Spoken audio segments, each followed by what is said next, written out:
Hello, welcome back to my channel. I'm JC, and today's video is another AuthorTuber tag that I stumbled upon on the self-righteousness channel, and I will link her channel in the description box along with the questions. Imposter syndrome is an issue all of us writers deal with, and I thought this tag was rather interesting. So question number one, what is your current occupation? I'm actually a freelance editor and writer, so I actually do this for a living.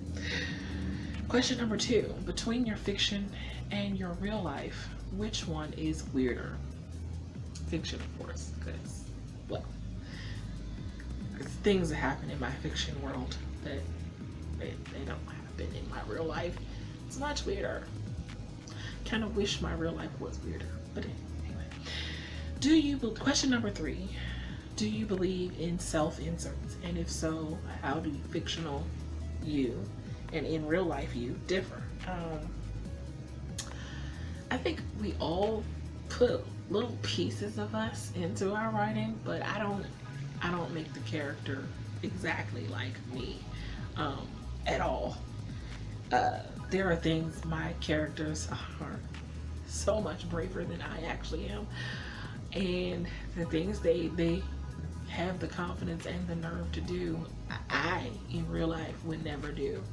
And so I guess I gave my characters all the confidence and bravery that I wish I had, but I guess that would be how I differ from my fictional characters, because I think I create some strong female characters, and not to say that I am not strong, but my characters tend to be more impulsive, but not in a bad way. They kind of throw caution to the wind, and I am overly cautious.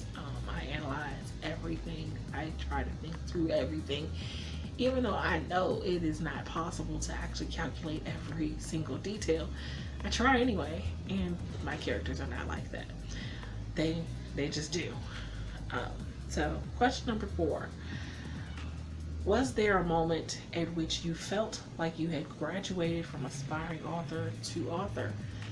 Actually, yes. Even though I have talked about before that my first publishing attempt was not what I consider a success, my friends will quickly point out to me, but you were published, and some people never get to say that. So I suppose I graduated at that point, even though I didn't do as well with that, or that book didn't do as well as I wanted it to then, which is why I'm republishing it. But I guess I graduated then to an actual author, because it was in essence published. But I don't know, to me, I feel like you don't necessarily have to be published to be a writer, or well, I guess an author, you would have to be published, so. But a writer can be anybody, and I've been a writer since I was little. But actually, no, I have been well, does it count having a poem published in the National Library of Poetry when you're in high school? Does that count? I suppose, maybe, I don't know. Anyway, question number five. If you could be financially independent, but you could never write again, would you take that deal? Absolutely not. No. There's no... I say this. I know I don't like struggling financially. It's not fun at all. But because I have struggled financially and have gotten through it, and have always managed to somehow get through, not managed, I've had God, but I've always gotten through it. I've always had what I needed. I may not have always had what I wanted, but I've always had what I needed. I've always been able to provide my child with what was needed most of the time, not all the time. But so yeah, would I like to never have to worry about money again, to never have an issue with that I can't solve or fix because I don't have the money? Of course I would. But if that meant I could never write again, no. I am a writer. I've been a writer since I was 10, technically. I knew I wanted to write since I was 6. But when I actually started writing, I was 10. I just couldn't even see my life without being able to write.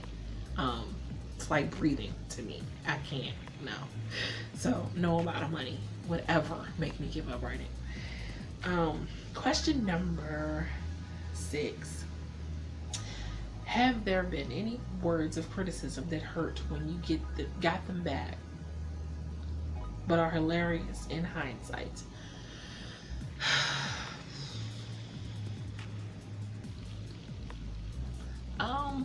Not that hurt, no. There have been words of criticism, but they didn't hurt. They were things I already kind of knew and just didn't necessarily want to hear, because then, you know, it's true when someone else says it. But like, yeah, I don't think there's been any words of criticism that have hurt me. They might have made me realize, yeah, I don't know. No, is my answer. Number 7. Do you have a favorite word? And if so, what is it? Expeditiously is, I don't know why it's my favorite, but I love that word. I will probably find any kind of way to use that word. And I don't know, ever since I saw Lean on Me and he used expeditiously, I've loved that word. It's a fun word. So number 8. What is the nicest thing anyone has ever said about your writing? Oh, I think the nicest thing someone told me once before was in the first book that I published, which I'm going to republish, so you guys will have a chance to read this to see if it's actually true. But I think the nicest thing someone told me was the not villain, but the bad guy in the story, the guy that you end up hating in the story, that some people really wanted him to be real so they could really kill him. I won't say whether he actually does die in the story or not.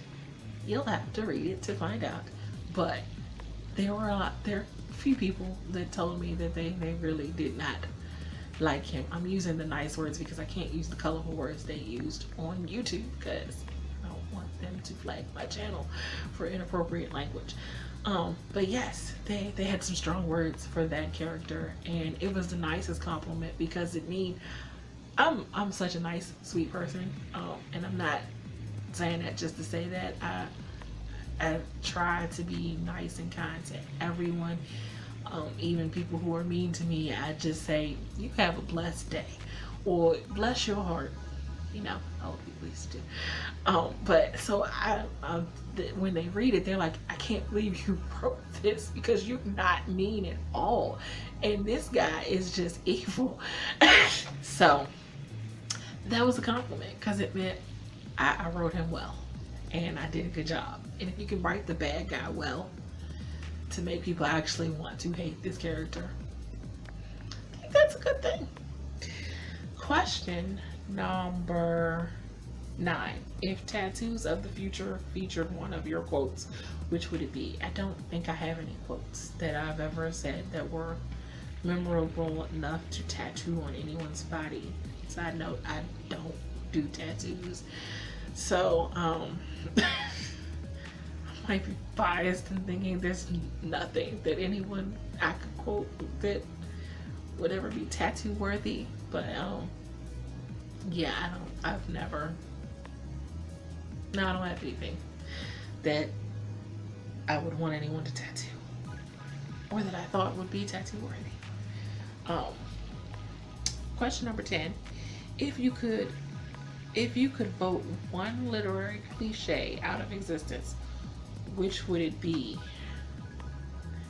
I would not vote any literary cliche out of existence, because whether you think a literary cliche is wrong or not, or you dislike it or not, or have whatever feelings you have, everyone is entitled to their own feelings. If I voted one out, someone else, might have loved that literary cliche. Who am I to say what literary cliche should not be there in its existence? So I would not vote any of them out. And that is it for the questions. I will again link the questions below in the description box. Also with the channel, Self-Righteousness is where I got the questions from. And if you like this video and want to see more from me, don't forget to hit the like and subscribe button. Till next time, have a blessed day. Bye.